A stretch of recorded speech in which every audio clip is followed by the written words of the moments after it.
Nothing works the first time, okay? Please understand that. Nothing works the first time. What is the average number of times that a person tries with a new goal before they give up? Can you guess? Well, the average is less than 1, because most people give up before they try even once. They say, that's a great goal. I'd love to be financially independent. And then they give up. They don't even try. They say, but I couldn't because of this and because of that and so on. And then they move away to a wonderful place called Someday I'll. You ever heard of Someday I'll? Someday I'll start saving money. Someday I'll get out of debt. Someday I'll lose weight. Someday I'll start a business. Someday I'll get serious about my finances. And most people live on Someday I'll. Your job and my job is to vote yourself off the island, right? And we start taking control of our lives. Well, about some years ago, I was called by a major businessman, and he asked me if I would do a talk for his 800 entrepreneurs that own separate franchises within his organization on how to become a self-made millionaire. And I said, sure. When you're a young speaker, you agree to speak on any subject. Sure, I'll speak on that subject. Now, I was just like most people. When I was young, I wanted to be a millionaire by the time I was 30. And when I hit 30, I put it off to 35. And as I got to 35, you put it off to 40, and then you kind of just don't look at it anymore. You forget about it and feel the deck is stacked against you. Well, I was about 38, 39 when he called me up and asked me. I said, sure, no problem. And I said, now, what do I know about self-made millionaires? And this is a shocker. I didn't know anything.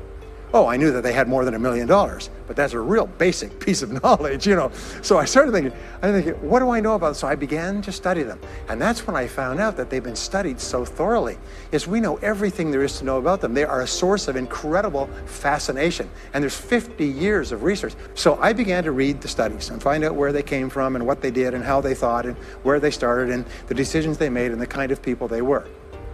One of the things that I learned, by the way, is that becoming a self-made millionaire is not the important thing. What is really important is the person you have to become a self-made millionaire. You have to become a totally different human being. One of my friends says that in order to achieve something you've never achieved before, you have to become someone you've never been before. And it's a really important insight, is the qualities that you need to develop, qualities on the inside to become a self-made millionaire, are incredible qualities that make you a vastly better person. Not only better in terms of character, determination, discipline, decision-making, strength, and so on, but they make you a far better person. They round out your character in a far better way. So the real payoff of becoming wealthy is not because you can eat more, because how many more meals can you eat? How many more clothes can you wear? But it's the kind of person that you become, and then the kind of people that you associate, the kind of life that you have. And so the things that we're going to talk about now, and I know that you're some of the smartest people in our country, so I'm going to give you these ideas very quickly, like dealing cards. What I found in my research is that there's a series of qualities that self-made millionaires have. If you have these qualities, your success is virtually guaranteed. And if you don't have these qualities, the qualities are learnable. Point number one is that all business or sales skills are learnable. All financial skills are learnable. If you can drive a car, you can learn any skill. If you can drive a car, you can learn the skill. Now, number two is you're probably only one skill away from doubling your income right now. You're probably only one skill away from setting yourself on the road to becoming a self-made millionaire. That turns out to be the case for almost everyone. And if you don't know what that skill is, maybe over the course of the time we spend together, it'll jump out at you. But whatever it is, you've got to find it out and go to work on it, because it is learnable. It's a learnable skill. People say, well, I've never been very good with money. Well, get over it. Fact of the matter is, you can learn what you need to learn to achieve anything that you want to achieve. So, the success secrets of self-made millionaires. Give yourself a score of 1 to 10, and if you are weak on one of these, it can be enough to hold you back. If you're strong on all of these, then there's no limit to what you can accomplish. The first is to dream big dreams. Dream big dreams. Practice what is called back from the future thinking and project forward. Develop a vision of yourself as happy, healthy, wealthy, thin.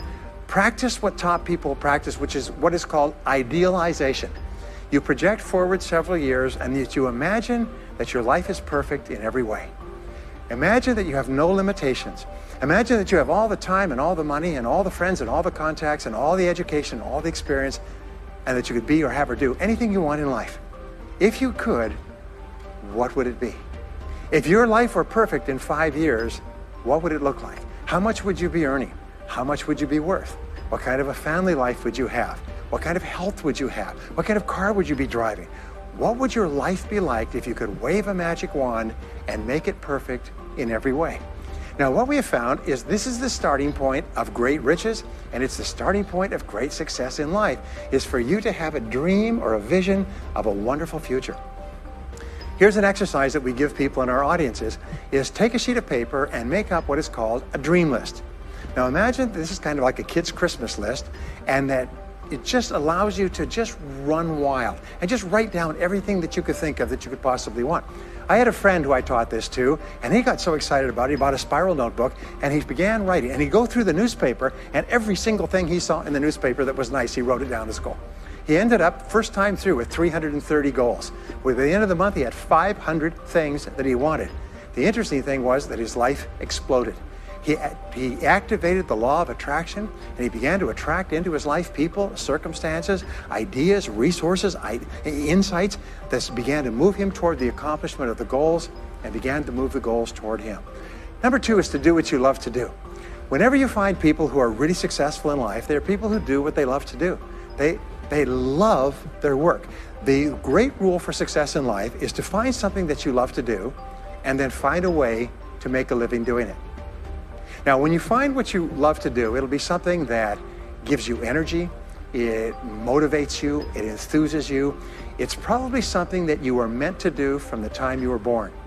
And when you ask self-made millionaires, what sort of work do you do? They'll often say, I've never worked a day in my life. I just do what I like to do.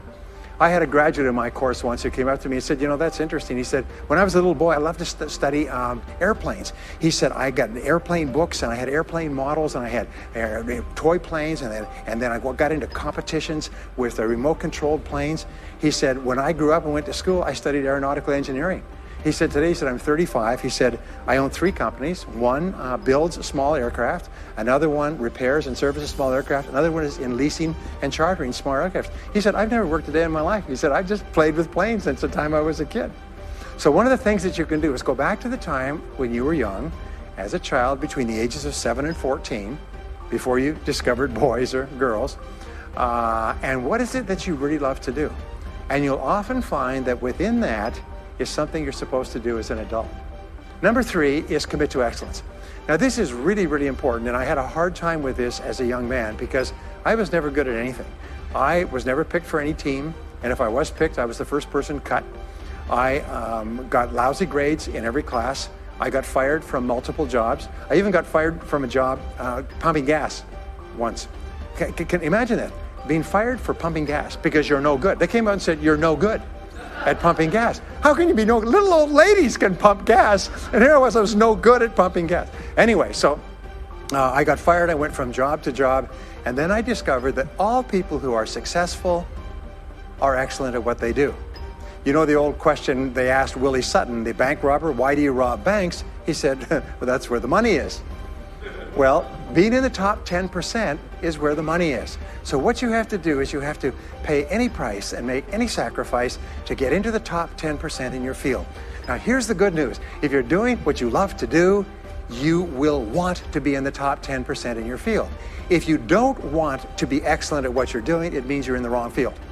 It just means that you're marking time, you're treading water. And there's a lot of people who are in their field and they do their job and they go home at night and don't think about their work and so on. And this kind of an attitude means that you have no future. You have a very shaky present. That crackling sound you hear is the ice breaking under your feet, okay? And you have no future because if you're not doing what you love to do and throwing your whole heart into it, you're just marking time.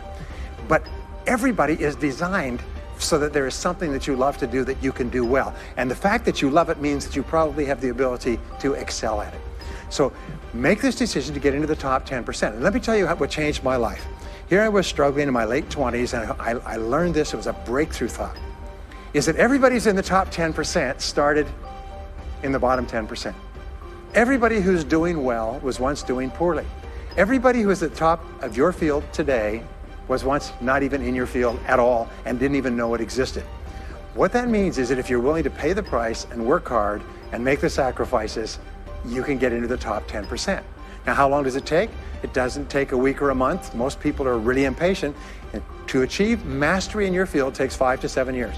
People say 5 to 7 years. Geez, I'll be 5 to 7 years older before I start enjoying the big rewards. Well, how much older will you be in 5 to 7 years anyway? Now, here's an important point. Are you ready? The time is going to pass anyway. The time is going to pass. 5 to 7 years from now, 5 to 7 years will have passed. The only question is, are you going to be at the top of your field, or you're still going to be down there with the mediocre 80%? And the wonderful thing is, this is nobody's better than you, and nobody's smarter than you. If anybody else is at the top of their field, it means that you can be at the top of your field. Just go to them and find out how they got there, because they started at the bottom. Now, it may take longer for some people and less for others, but everybody who puts one foot in front of the other and keeps moving eventually gets there. And that's where all the rewards are. And not only that, that's where all the joy in life is. When you're really good at what you do, you feel wonderful about yourself. You're respected and esteemed by everybody around you. You can write your own ticket. You can open any door when you're good at what you do. Because you get up in the morning and you know you're good. And that is more important than the rewards that go with it.